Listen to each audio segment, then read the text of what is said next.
आगे देखिए बधिरों के लिए समाचार मेरे और रजनी कालरा के साथ। समाजवादी पार्टी की राज्यसभा सांसद जया बच्चन आज जया अमिताभ बच्चन के नाम से पुकारे जाने पर सभापति पर भड़क गए।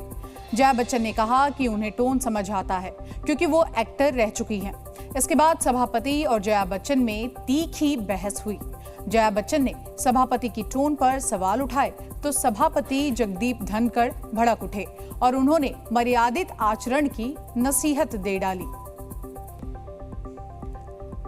18 महीने से जेल में बंद मनीष सिसोदिया को सुप्रीम कोर्ट से बड़ी राहत मिली है।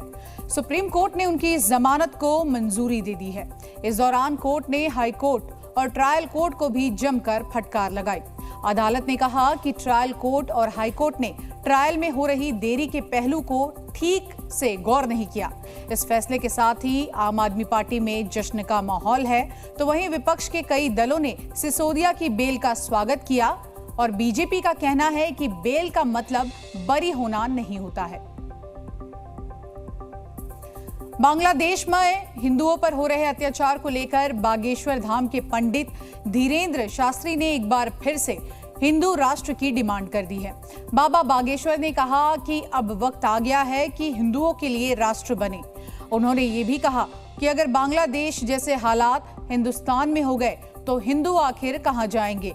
इधर अयोध्या के साधु संत समाज भी बांग्लादेश में हिंदुओं के हालातों को देखकर गुस्से में है और आज जुलूस निकालकर गुस्से का इजहार किया गया।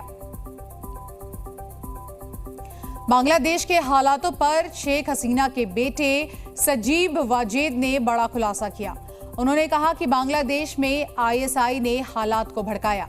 इसके अलावा उन्होंने चिंता जताई कि बांग्लादेश में चुनाव नहीं होते हैं तो पाकिस्तान या अफगानिस्तान हमारा देश बन जाएगा। वहीं सजीब ने दावा किया कि उनकी मां ने किसी से भी राजनीतिक शरण अब तक नहीं मांगी है। 15 अगस्त से पहले दिल्ली में एक बड़े आतंकी साजिश को नाकाम करते हुए आईएसआईएस के मोस्ट वांटेड आतंकी रिजवान अब्दुल को गिरफ्तार किया गया। दिल्ली के दरियागंज का रहने वाला रिजवान आईएसआईएस के पुणे मॉड्यूल का खूंखार आतंकी था। रिजवान कई सालों से सुरक्षा एजेंसियों को लगातार चकमा दे रहा था।